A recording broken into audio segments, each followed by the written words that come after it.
Hello guys, welcome back to my channel Cinnamons Mom. আজকে আমি চলে এসেছি বুসানের হন্ডাই বিচে। এটা হচ্ছে একটা ইভিনিংয়ের চিত্র।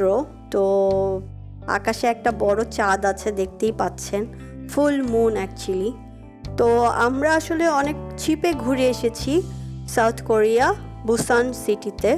তো আপনাদেরকে আজকে আমার কিছু পর্ব করা আছে। তো এই পর্বে আমি আপনাদেরকে বলতে চাই কিভাবে আপনারা সহজেই ভিসা এবং এয়ার টিকিট এবং হোটেল করতে পারবেন।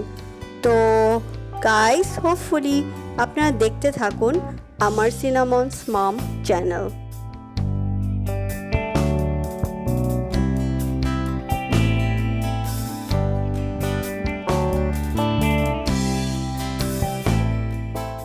Thank you for watching.